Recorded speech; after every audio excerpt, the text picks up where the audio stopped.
Saludos amigos, bienvenidos al Instituto Bíblico Allin, un proyecto educativo de la Asamblea de Yahweh Internacional.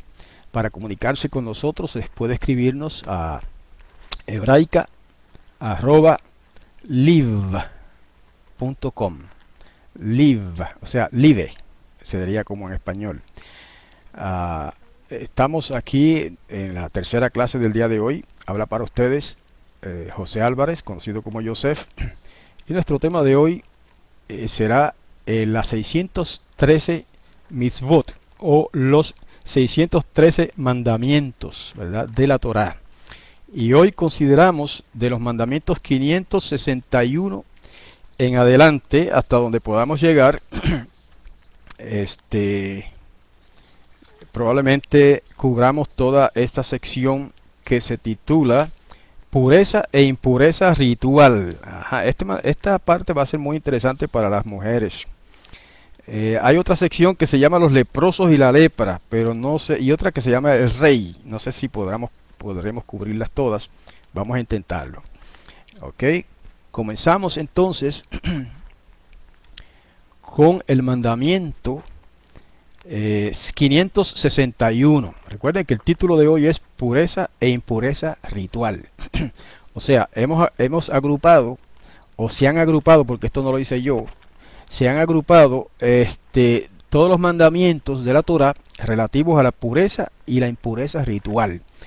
Y los vamos a ir leyendo y comentando. El 561 dice, según la enunciación rabínica, siempre aclaro eso porque una cosa es cómo lo enuncian los rabinos y otra cosa es lo que dice la Torá, ¿verdad? Los rabinos lo enuncian de la siguiente manera: que las 8 especies de arrastradas contaminan por contacto. Entonces se cita Levíticos 11, 29 al 30, que dice, y estos tendréis por inmundo de los reptiles que van arrastrando sobre la tierra: la comadreja y el ratón y la rana según su especie, y el erizo y el lagarto y el caracol y la babosa y el topo. Todos estos animales son inmundos, ¿verdad? Ahora, los rabinos lo aplican, este mandamiento, a decir las 8 especies de arrastradas contaminan por contacto. Es decir, que todos estos animales contaminan por contacto, o sea, de tocarlos uno se contamina ritualmente. Sin embargo, lo que no aclaran ahí es que la Torá dice que usted se contamina al tocar uno de esos animales si ese animal está muerto. ¿Ok? O sea que lo que contamina ritualmente a la persona es el cadáver de esos animales, no es el animal vivo. Porque, por ejemplo, usted puede tocar un caracol si está vivo, un erizo, un lagarto, así como toca un perro, un caballo, que son animales inmundos también, y estos animales no contaminan a uno por tocarlo. ¿Ok? Lo que sí contamina es tocar el cadáver de cualquiera de esos animales. ¿Ve? Eso no lo aclara ahí, pero se sabe, lo sabemos por el estudio que hemos hecho de la Torá. O sea que nosotros no solamente citamos a los rabinos simplemente, sino que hemos hecho estudios abarcadores y profundos de la Torá también a través de muchos años. ¿Ve? Y podemos darnos cuenta de algunas cositas como esta, ¿verdad? Que aunque los rabinos no lo dicen aquí, pero la Torá lo dice, que esos animales contaminan por el tacto, pero es si tocamos el cadáver, no si tocamos el animal vivo. Si fuera el animal vivo, entonces no pudiéramos tener, no pudiéramos criar perros, no pudiéramos criar caballos, no pudiéramos criar burros y mulos, ¿verdad? Que todos son animales inmundos, todos esos. Ahora, de un erizo que habla ahí no es el erizo de mar, aunque el erizo de mar es inmundo también, pero el erizo de que menciona aquí es un animal que se llama, o sea, ¿cómo se llama el otro nombre para el erizo? Un puercoespín, ¿ok? El puercoespín. Muy bien, vamos al mandamiento 562. Y la enunciación rabínica dice que los alimentos se contaminan por contacto con cosas impuras. Levíticos 11:34 dice: todo alimento que se come sobre el cual cayere el agua de tales vasijas será inmundo, y toda bebida que hubiere en esa vasija será inmunda. O sea, vamos a aclarar esto porque no estamos leyendo todo lo que dice la Torá, sino solamente el verso central, ¿verdad? Quiere decir que si por ejemplo, en un balde de agua que usted tiene en su casa, cae un ratón y se muere, ¿verdad? O un lagartijo igual y se muere. ¿Ah? Si esa agua en la que se ahogó ese lagartijo o ese ratón cae encima de una comida, Levíticos 11:34, si cae encima de una comida, ¿verdad? De algo que usted, un alimento que usted va a preparar para comer, ese alimento queda inmundo. Entonces tiene que botarlo. ¿Ok? Levíticos 11:34. Eso es sencillo, no vamos a comentar mucho, eso es algo sencillo. 563. La anunciación rabínica, que todo el que toque el cadáver de una bestia que ha muerto por sí misma quedará impuro. Levíticos 11:39. Y se me faltó decir que estos mandamientos que he citado hasta ahora son aplicables hasta el día de hoy. Levíticos 11:39 dice, y si algún animal que tuviereis para comer muriere, el que tocare su cadáver será inmundo hasta la noche. Ajá.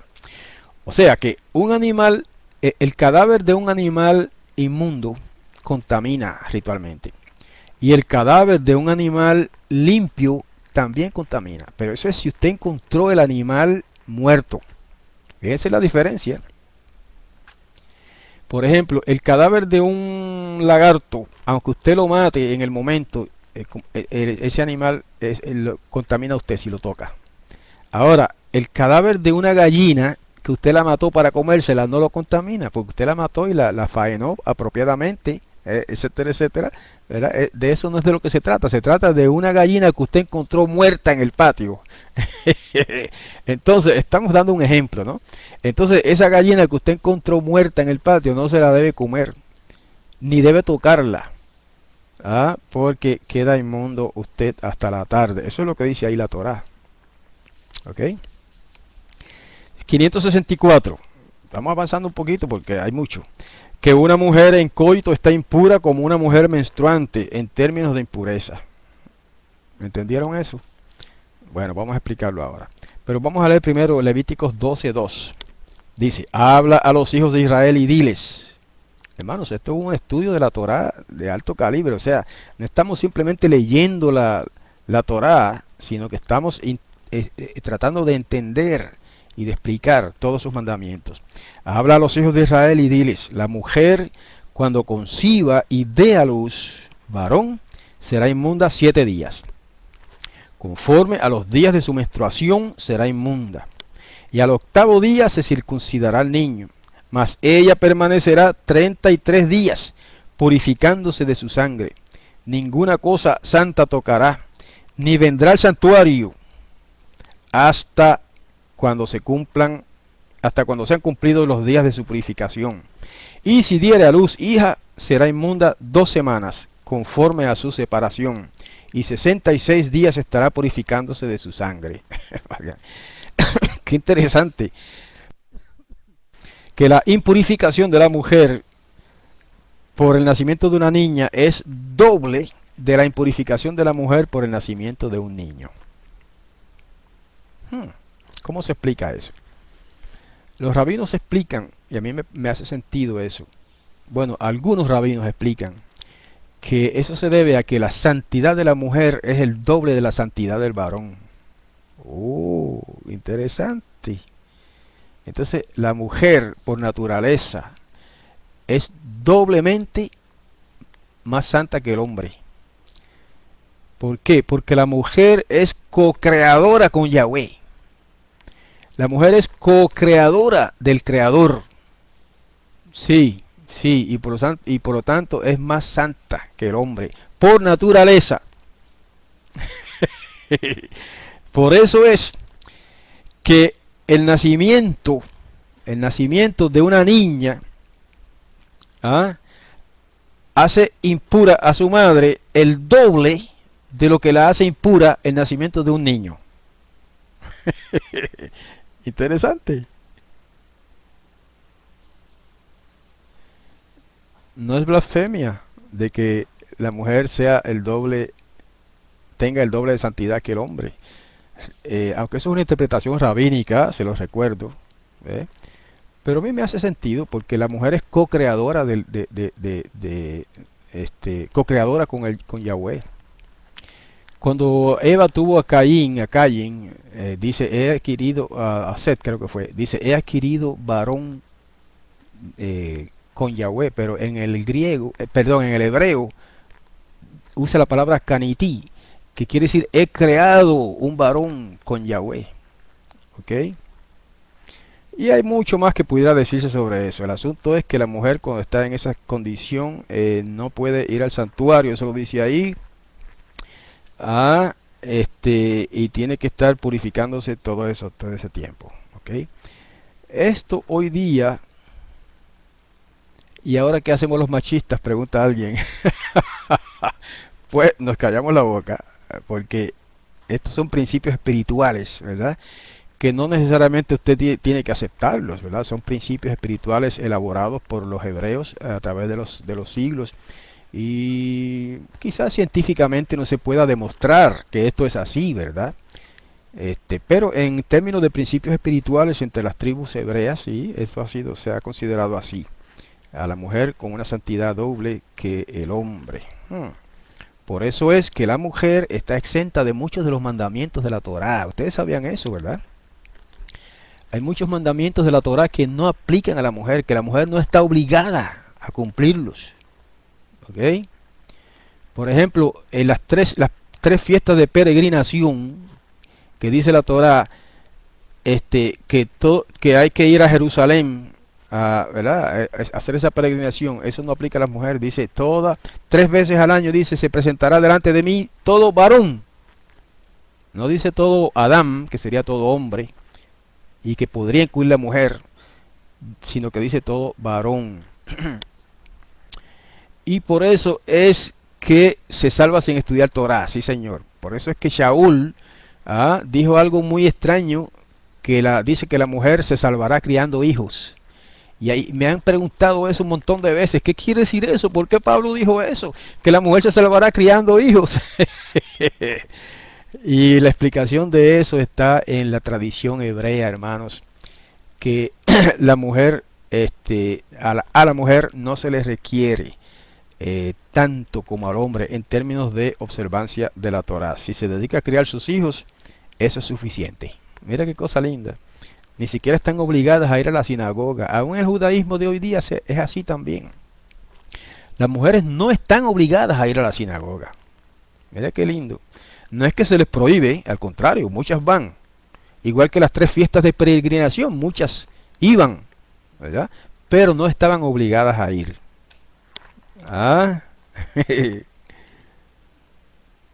Bueno, estoy leyendo algunas reacciones de algunos de nuestros participantes. Me preguntan que aclare lo del coito. Déjame ver. Dice la Anunciación Rabínica en el 564 que una mujer con coito está impura como una mujer menstruante en términos de impureza. Y fíjense que aunque el pasaje que citan no dice exactamente eso, como ya les he repetido muchas veces, algunas veces la Anunciación Rabínica no tiene nada que ver con el pasaje que ellos citan. Pero explicando la Anunciación Rabínica que una mujer en coito está impura como una mujer menstruante, lo que quiere decir es que cuando una mujer tiene coito, tiene relación sexual con su marido, queda impura también hasta la noche, aunque él no lo diga específicamente, y no puede asistir al templo. Recuerden, hermanos, que estamos hablando de impureza ritual. No estamos hablando de una impureza física. No estamos hablando de que la mujer quede impura físicamente. No. Es una impureza ritual, simbólica, ceremonial. Esta mujer no podía tocar cosas sagradas en aquellos tiempos en que existía el templo. No podía ir al templo, tenía que quedarse en su casa. Sí, el hombre también, sí. pero en este caso se menciona a la mujer específicamente, ¿verdad? Pero el hombre también. No solamente en coito, el hombre que tiene una emisión seminal de noche queda impuro también. Entonces, pero ese es otro mandamiento aparte, ¿verdad? No nos vamos a adelantar, o creo que ya lo consideramos.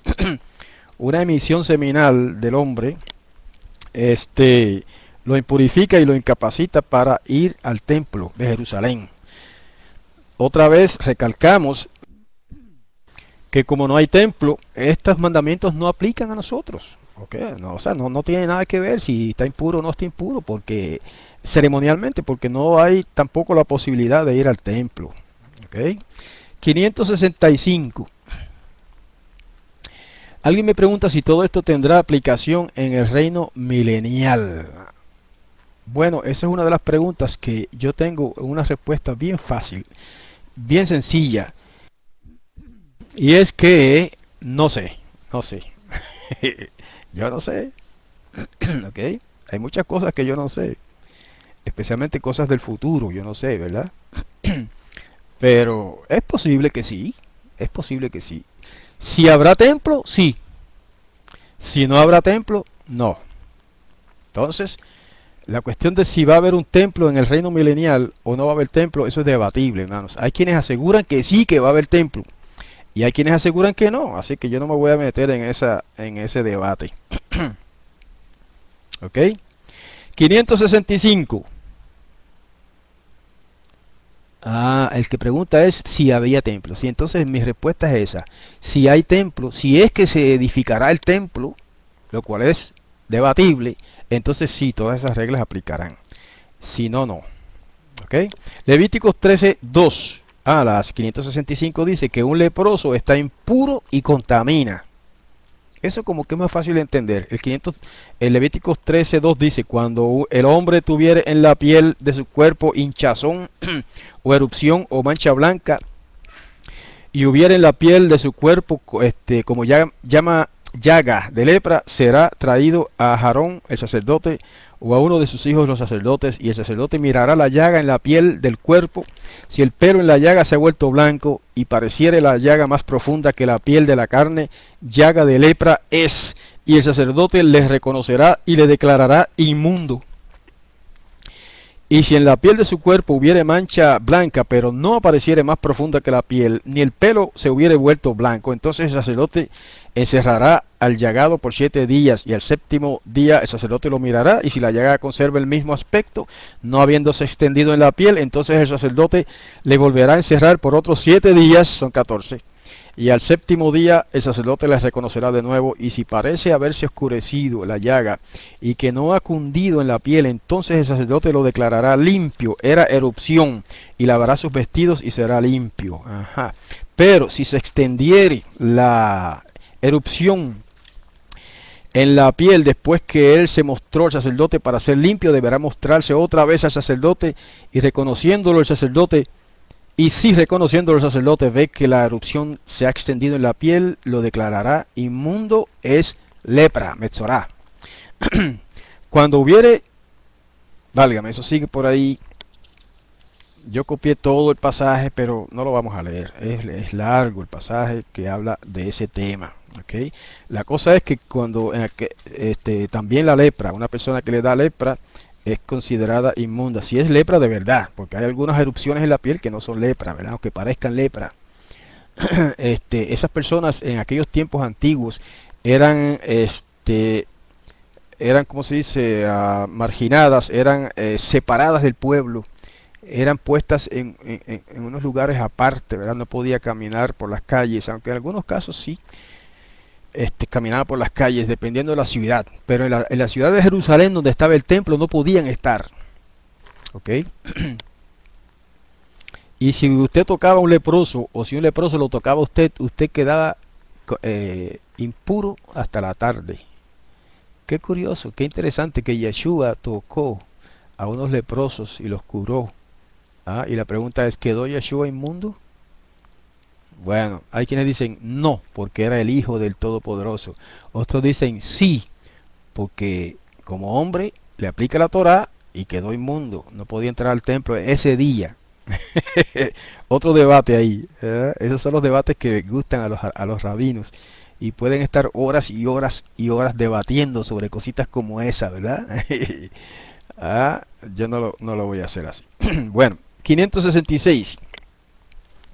Que la lepra será universalmente reconocida como tal por las marcas prescritas. Así también todas las demás personas impuras deben declararse a sí mismas como tales. ¿Ve? Y cita el verso 45 que dice: y el leproso en que hubiere llaga llevará vestidos rasgados y su cabeza descubierta, y embozado pregonará: inmundo, inmundo. ¿Ah? Qué curioso, hermanos, qué interesante. Eso nos muestra que en el judaísmo, no en el judaísmo, en el pueblo hebreo antiguo, los hombres normalmente se cubrían la cabeza. ¿Eh? Claro, eso era parte de su vestido, parte de su tocado, se cubría la cabeza. Pero en el caso de tener lepra, ese hombre tenía que descubrirse la cabeza. ¿Eh? Tenía que tener su cabeza descubierta. Eso era la señal de que estaba leproso. Y tenía que embozarse. Embozarse quiere decir taparse la cara, así, la boca. ¿Ok? Taparse así la boca con algún paño o con la mano. Y proclamar según iba caminando: inmundo, inmundo, inmundo, para que la gente supiera que él estaba inmundo y no se le acercaran. Curioso, ¿verdad? Interesante. A ver si los hermanos que insisten en que nosotros tenemos que observar toda la Torá hoy, y que si algo dice la Torá hay que hacerlo, que hagan eso. Si alguien se contamina y queda inmundo, tiene que ir por la calle tapándose y diciendo: inmundo, inmundo. Entonces quería comentar también que por eso, que digo, independientemente de esto, no tiene nada que ver con esto, pero que esto implica que los hombres se cubrían la cabeza normalmente, usaban un tocado, un turbante o algo que les cubría la cabeza. Y entonces en ese contexto hace sentido lo que dice Shaul en 1 Corintios 11, que el hombre debe descubrirse en la adoración para orar al Padre y para profetizar. Y dice que el hombre que profetiza o ora o profetiza en la asamblea con la cabeza descubierta deshonra su cabeza. Y otro indicio de esto, otro pasaje que nos indica que el descubrirse la cabeza era un acto de respeto importante, y es el caso de Mateo 4 en la tentación de Satán, pero eso viene más adelante cuando comentemos Mateo. Ustedes van a ver que en el Mateo hebreo de Shem Tov, el Satán le dice a Yeshua: si te descubres delante de mí, te daré esto y esto, etcétera, etcétera, ¿no? Esa fue una de sus tentaciones: si te descubres delante de mí. El griego no dice eso. El griego dice: si te postras y me adoras. Pero el Mateo hebreo dice: si te descubres ante mí. Implicando dos cosas: que los hombres se cubrían normalmente en su diario vivir, y que los hombres se descubrían la cabeza en la adoración. El Satán reclama eso como un acto de adoración de Yeshua hacia él, le pide que se descubra delante de él. Interesantísimo, hermanos, ese dato. Y solamente se encuentra en el Mateo hebreo de Shem Tov, pero eso lo analizaremos más a fondo más tarde. Ok, el 567 dice que una ropa leprosa es impura y contamina. Cita Levíticos 13:47, dice: cuando en un vestido hubiere plaga de lepra, ya sea vestido de lana o de lino, o en urdimbre, o en trama de lino o de lana, o en cuero, o en cualquiera obra de cuero, y la plaga fuere verdosa o rojiza, en vestido o en cuero, en urdimbre o en rama, o en trama, perdón, o en cualquiera obra de cuero, plaga es de lepra, y se ha de mostrar al sacerdote. Así que una ropa leprosa también es inmunda, es impura y contamina. Eso es sencillo. 568. Que una casa leprosa contamina. Eso es extraño para nuestros oídos, ¿verdad? Oír de una casa que tenga lepra. Pero en Levítico, se cita Levíticos 14:34. Dice: cuando hayáis entrado en la tierra de Canaán, la cual yo os doy en posesión, si pusiere yo plaga de lepra en alguna casa de la tierra de vuestra posesión, vendrá aquel de quien fuere la casa y dará aviso al sacerdote diciendo, algo como plaga ha aparecido en mi casa. Entonces el sacerdote mandará desocupar la casa antes que entre a mirar la plaga para que no sea contaminado todo lo que estuviera en la casa, y después el sacerdote entrará a examinarla, etcétera, etcétera. Por ahí da un procedimiento, ¿verdad? Quiere decir que se consideraba que la lepra era un castigo por el pecado. O sea, en aquellos tiempos parece que era así. Pero eso fue así mientras Israel fue un pueblo santo en la tierra santa. ¿Ok? Una vez que Israel apostata y una vez que Israel sale de la tierra santa, entonces eso no aplica. ¿Ok? Las enfermedades no son castigos divinos. Las enfermedades eran castigos divinos en los tiempos de la santidad de Israel. ¿Ok? En los tiempos antiguos. Una vez que esa situación cambia, eso no aplica. 569 dice que un hombre con flujo contamina. Aquí está lo que decíamos ahorita, pero vamos a leerlo de la Torah. Dice Levíticos 15:2. 15:1 y 2.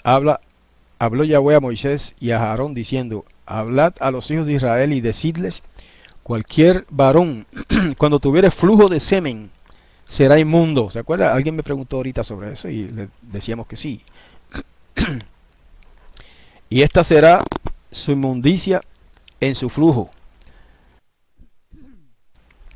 Sea que su cuerpo destiló a causa de su flujo, o que deje de destilar a causa de su flujo, él será inmundo. Toda cama en que se acostare el que tuviere flujo será inmunda, y toda cosa sobre que se sentare inmunda será. Déjeme decirle que esto no se refiere a un flujo normal, un flujo seminal. Esto se refiere a lo que hoy día se conoce como gonorrea, ¿ok? O alguna enfermedad venérea semejante a la gonorrea. Fíjense que no está hablando de, sí, de semen, puede ser de semen, pero también puede incluir una enfermedad venérea, porque al principio menciona el semen, dice cualquier varón cuando tuviere flujo de semen será inmundo. Pero fíjense que dice, lo que dice el verso 3 implica que se aplica también a enfermedades. Y esta será su inmundicia en su flujo, sea que su cuerpo destiló a causa de su flujo, o que deje de destilar a causa de su flujo, él será inmundo. Toda cama en que se acostare el que tuviere flujo será inmunda, y toda cosa sobre que se sentare inmunda será. Cualquiera que tocare su cama lavará sus vestidos, y será también a sí mismo con agua, y será inmundo hasta la noche. El que se sentare sobre aquello en que se hubiera sentado el que tiene flujo, lavará sus vestidos. Se lavará también a sí mismo con agua y será inmundo hasta la noche. Asimismo el que tocare el cuerpo del que tiene flujo, lavará sus vestidos y asimismo se lavará con agua y será inmundo hasta la noche. Y si el que tiene flujo escupiere sobre el limpio, éste lavará sus vestidos y después de haberse lavado en agua será inmundo hasta la noche. Así que, perdón, hermanos, estos hermanitos amados y queridos que insisten en que si algo está escrito en la Torah hay que hacerlo, y que tenemos que observar todo lo que dice la Torah, entonces tiene que tener cuidado. Entonces usted tiene que, antes de darle la mano a otro varón, tiene que preguntarle si ha tenido un flujo de seminal, ¿verdad? Cuidado con eso. Porque si usted le da la mano a un varón que ha tenido flujo seminal en ese día, usted queda inmundo hasta la noche. ¿Ve? Pero ¿por qué no aplican eso hoy día? Nadie aplica eso hoy día. Entonces, ¿por qué esa insistencia en que todo lo que dice la Torah hay que observarlo? No, señor. Hay que ver las cosas que aplican y las cosas que no aplican a nosotros. Ok, abreviando un poco. Déjame ver qué dice el último versículo.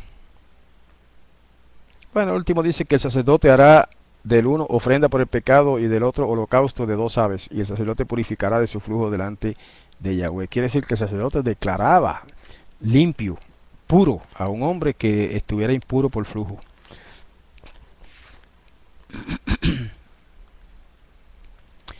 Me hacen una pregunta importante: ¿cómo cuidarnos hoy día de la impureza ritual? ¿Okay?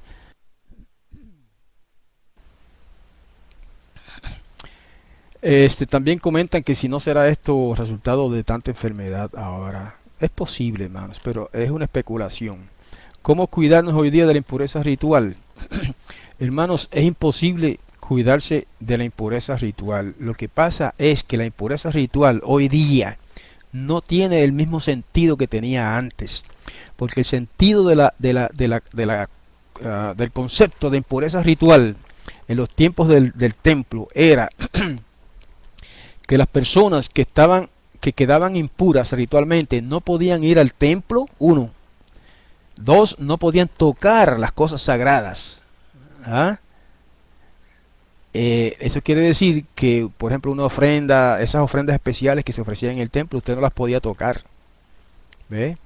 Si usted iba a dar una ofrenda al templo, una terumá o un diezmo, pues no podía, porque usted no podía tocar ese animal para después ofrecerlo a Yahweh, porque ese animal quedaba contaminado. ¿Ve? Entonces, todo ese asunto de la impureza ritual tenía sentido en el contexto del templo y del servicio del templo, hermanos. Hoy día que no hay templo y que ni siquiera vivimos en la tierra de Israel, ese concepto de la impureza ritual no tiene ninguna importancia. O sea, quiere decir que no nos afecta en nada. ¿Sí? Uno queda impuro y ¿qué? Eso es hasta la tarde. Y ya, a la tarde queda puro y ya. ¿Eh? Pero entonces la importancia del ritual que hacía el sacerdote para la impurificación, era para que esa persona pudiera ofrecer su asunto, su ofrenda sagrada. ¿Eh? Si usted estaba impuro, por ejemplo, usted quedó impuro hoy por una emisión seminal, y usted quería llevar una ofrenda al templo, no puede, pero entonces usted llama al sacerdote, el sacerdote le hace el ritual que se menciona ahí en los versos 12, 13 y 14 y 15 de ese pasaje de Levíticos 15, ¿ve? 1 al 15. Pues entonces el sacerdote le hacía ese ritual y lo declaraba puro, y entonces usted podía coger su animalito, su ofrenda sagrada, su terumá o su diezmo y llevarlo al templo. Y podía ir al templo. ¿Eh? Esa era la importancia del ritual de la purificación. Hoy día que ni hay templo, ni estamos en Israel, pues eso no tiene ninguna importancia que uno quede puro. Digo, impuro. ¿Ve? ¿Ok? El concepto de impureza permanece, pero no tiene la misma importancia que antes. No, las congregaciones no son el templo, hermanos. Alguien pregunta si todo esto aplica al asunto de asistir al templo. No, no, no aplica. No aplica. Y los rabinos dicen lo mismo. Esto no aplica a la sinagoga. Todos estos asuntos de la impurificación, de la purificación, de la impureza y del ritual todo esto no aplica a la sinagoga. ¿Ok? Y por lo tanto entre nosotros no aplica tampoco a la asamblea. ¿Por qué? Porque la asamblea o el lugar, el salón de asamblea o la sinagoga no es el templo. No, por más que algunos pretendan decir que sí, no es lo mismo que el templo de Jerusalén. ¿Ok? Bueno, el 570. Exacto. Por lo tanto, las mujeres con periodo de menstruación que las hace impuras, ¿ok? Pero pueden ir a la sinagoga o pueden ir a la casa de asamblea. Claro, algunos hermanos que son más estrictos pues dicen que no debe ir. Pero bueno, según esto, según lo que estamos hablando, no hay ningún problema. Ahora, lo que pasa es que la mujer en estado de nidad, de menstruación o de impureza por parto o por lo que sea, pues no debe ir, pero ya es una cuestión de salud, de sanidad, ya es una cuestión de que ella debe cuidarse mucho cuando está en ese estado, ¿verdad? Pero ya eso es una cosa muy diferente. Exacto, antiguamente se purificaban con las cenizas de la vaca, de la novilla roja, pero hoy eso no existe. ¿Ok? 570, que la semilla de copulación contamina. Levíticos 15:16, cuando el hombre tuviera emisión de semen, lavará en agua todo su cuerpo y será inmundo hasta la noche. Eso es como una repetición, ahorita comentamos eso. El 571, que la purificación de toda clase de contaminación se efectuará por inmersión en las aguas de un mikvé. Y se cita Levíticos 15:16, otra vez el mismo mandamiento: cuando el hombre tuviere emisión de semen, lavará en agua todo su cuerpo y será inmundo hasta la noche. O sea, que la impurificación se logra con la inmersión en agua. ¿Ve? Por eso dice, lavará en agua todo su cuerpo. Y se implica que lavarse en agua no es echarse un chorro de agua por encima, sino sumergirse en agua. ¿Ok? El 572, que una mujer menstruante está impura y contamina a otros. Otra vez lo mismo, que Levíticos 15:19 dice, cuando la mujer tuviere flujo de sangre y su flujo, o sea, no es lo mismo en cuanto al texto, ¿verdad? Por el mismo tema. Y su flujo fuere en su cuerpo, 7 días estará apartada, y cualquiera que la tocare será inmunda hasta la noche. Todo aquello sobre que ella se acostare mientras estuviere separada será inmundo. También todo aquello sobre que se sentare será inmundo. Y cualquiera que tocare su cama lavará sus vestidos y después de lavarse con agua será inmundo hasta la noche. También cualquiera que tocare cualquier mueble sobre que ella se hubiere sentado lavará sus vestidos. Se lavará luego a sí mismo con agua y será inmundo hasta la noche. Y lo que estuviere sobre la cama o sobre la silla en que ella se hubiere sentado, el que lo tocare será inmundo hasta la noche. Y si alguno durmiere con ella y su menstruo fuere sobre él, será inmundo por 7 días, y toda cama sobre que durmiere será inmunda. Algo interesante. Deja ver qué nos escriben acá.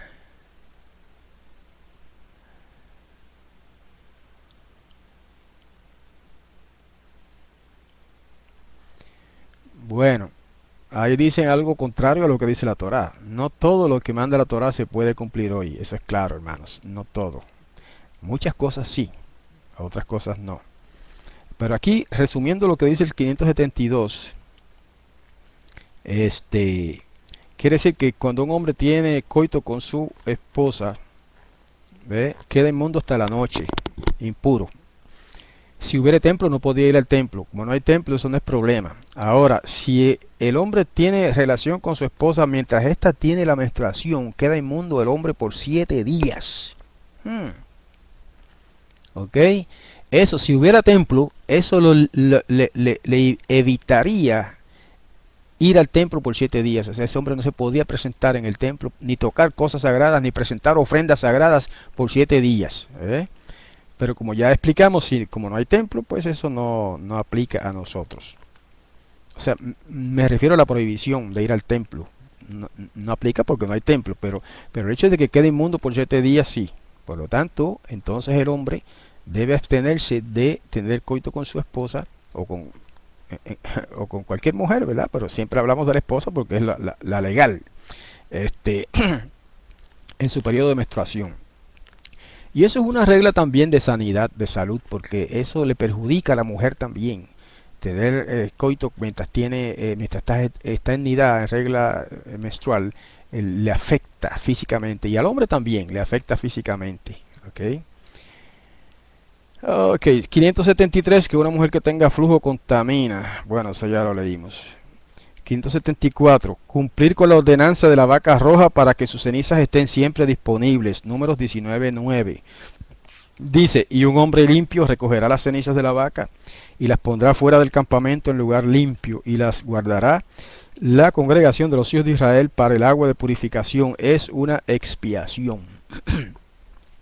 O sea que las cenizas de una vaca roja, que se especifican más en otros pasajes, se mantenían para mezclarla con agua y hacer agua de purificación, y de esa manera se expiaba por la contaminación o la impurificación de los hijos de Israel.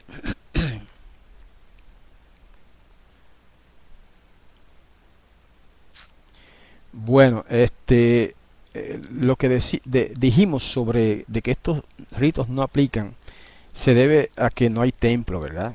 Si hubiera templo, pues sí, todo eso aplicaría, pero simplemente como no hay templo, entonces estas cuestiones, por ejemplo, la de vaca roja, ¿cómo se impurifica uno con las cenizas de la vaca roja si no existe esa provisión de una vaca roja que se quema para sacar sus cenizas y de ahí formar una agua de purificación, etcétera? Nada de eso se hace hoy día, no existe. Por lo tanto, esa es una parte de la Torá que no se puede observar hoy día. Por más que algunos hermanos digan que sí, que todo lo que dice la Torá se puede observar, no es verdad. No se puede observar todo lo que la Torá dice. Ok, eso está claro, hermanos, por este estudio de la Torá. 575, es muy interesante, que un cadáver contamina. Cita Números 19:11. Dice, el que tocare cadáver de cualquier persona será inmundo 7 días. ¿Eh? Al tercer día se purificará con aquella agua, y al séptimo día será limpio. Y si al tercer día no se purificare, no será limpio el séptimo día. Todo aquel que tocare cadáver de cualquier persona y no se purificare, el tabernáculo de Yahweh contaminó. Pero eso es si va al tabernáculo. Y aquella persona será cortada de Israel, por cuanto el agua de la purificación no fue rociada sobre él. Inmundo será, y su inmundicia será sobre él. Esta es la ley para cuando alguno muera en la tienda, cualquiera que entre en la tienda, y todo el que entre en ella será inmundo 7 días. Y toda vasija abierta, cuya tapa no esté bien ajustada, será inmunda. Cualquiera que tocare algún muerto a espada sobre la faz del campo, o algún cadáver, o hueso humano, o sepulcro, 7 días será inmundo. Qué interesante, hermanos. Qué interesante. Quiere decir que vamos a suponer que ahora mismo se edificara el templo de Jerusalén, ¿verdad? Suponiendo que se edificara ahora, hoy, este año, para poner un ejemplo. Nadie puede entrar a los alrededores de ese templo, o sea, ni siquiera al atrio. Y también nadie pudiera presentar una ofrenda sagrada hasta que hayan pasado por el proceso de purificación mediante las cenizas de la vaca roja, el agua de purificación que contiene las cenizas de la vaca roja, ¿verdad? La novilla roja. ¿Ok? Los Kohanim tenían un lavadero a la entrada del templo, una especie de piscina donde se metían y se lavaban, se sumergían. También había manantiales, también había estanques. En las ciudades había estanques en todas partes donde se bañaban la gente, y ahí se hacían también las ceremonias de purificación. Pero mire qué curioso. Vamos a repetir esto. Ya nos queda poco tiempo, pero de todos modos casi terminamos. Vamos a tocar el último primero. 576 es el último que vamos a considerar hoy. Dice que las aguas de separación contaminan a uno que esté puro y purifican al impuro de contaminación por un cuerpo muerto. Y cita Números 19 al 22. Dice, y el limpio rociará sobre el inmundo al tercero y al séptimo día, y cuando lo haya purificado al séptimo día, él lavará luego sus vestidos, y asimismo se lavará con agua y será limpio a la noche. Y el que fuera inmundo y no se purificare, la tal persona será cortada de entre la congregación, por cuanto contaminó el tabernáculo de Yahweh. Eso es si entró al tabernáculo. No fue rociada sobre él el agua de la purificación, es inmundo. Les será estatuto perpetuo. También el que rociare el agua de la purificación lavará sus vestidos, y el que tocare el agua de la purificación será inmundo hasta la noche. Y todo lo que el inmundo tocare será inmundo, y la persona que lo tocare será inmunda hasta la noche. Ok. Ahí terminamos la lectura de los mandamientos que vamos a considerar hoy, hasta el 576. Pero quiero repasar un poquito sobre el 575. Y vamos a ver cómo lo entendemos. Dice, el que tocare cadáver de cualquier persona será inmundo 7 días. Por lo tanto, aunque hoy día no tiene tanta importancia eso, pero nunca uno debe tocar un cadáver, aunque eso más bien tiene sus razones médicas o de salud, ¿verdad? Es peligroso tocar un cadáver. Hay personas que se ponen a besar el cadáver de un pariente, ¿verdad? Vamos a suponer una madre que pierde un hijo, abre la caja, o la caja generalmente está abierta, el ataúd, y la madre va y lo besa en la frente, ese hijo. Eso es muy peligroso. Además, en términos de salud, eso puede producir alguna bacteria o algo, puede producir una enfermedad. Pero aparte de eso, la persona que toca ese cadáver queda inmunda por 7 días. ¿Okay? Lo que pasa es que, como ya explicamos, ¿cuál es el problema con quedar inmundo por 7 días hoy día? Pues no hay ningún problema, porque no hay templo, no hay que ir al templo, no hay que presentar ofrendas sagradas. Pues entonces no hay problema, porque la única limitación era que esa persona no podía entrar al templo y no podía presentar ofrendas sagradas, no podía tocar ningún objeto sagrado del templo, ¿verdad? No habiendo templo hoy día, pues eso no aplica. ¿Ok? No solamente eso. Aunque hubiere templos, si nosotros no vivimos en Israel, en la tierra de Israel, tampoco eso aplica. ¿Ok? Pero dice que al tercer día se purificará con aquella agua y al séptimo día será limpio. Y si al tercer día no se purificare, no será limpio al séptimo día. Quiere decir que si la persona no se purifica, sigue siendo impura siempre. ¿Ok? Miren qué curioso esto. Vamos a suponer que hubiera templo. Si usted tocó un cadáver y no se purifica con las aguas de purificación que prescribe la Torá, usted queda impuro para siempre. Usted no puede entrar al templo jamás hasta que se purifique. Pero si no se purifica, pues nunca puede entrar al templo, nunca podrá presentar ofrendas sagradas, etcétera, etcétera. Estamos haciendo una aplicación de la Torá como si hubiera templo, ¿verdad? Pero siendo que no lo hay, entonces nada de eso aplica, ¿ok? Pero sí aplica de que todo el que toque un cadáver queda impuro. Yo no estoy diciendo que no aplica esto y de que no quede impuro. Queda impuro. Usted si toca el cadáver de una persona, usted queda impuro. Pero es una impureza ritual, ceremonial. ¿Ve? No tiene que ver nada con la espiritualidad y nada con la cuestión física, ¿verdad? Eso es otro tema. Eso es otro asunto. Alright, así que con esto llegamos al final de nuestro tema de hoy relativo a los 613 mandamientos.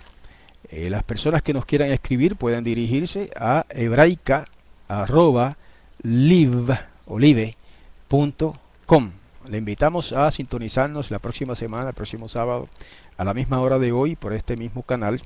Hasta entonces, que la paz del Todopoderoso los acompañe a todos en el nombre de Yeshua el Mesías.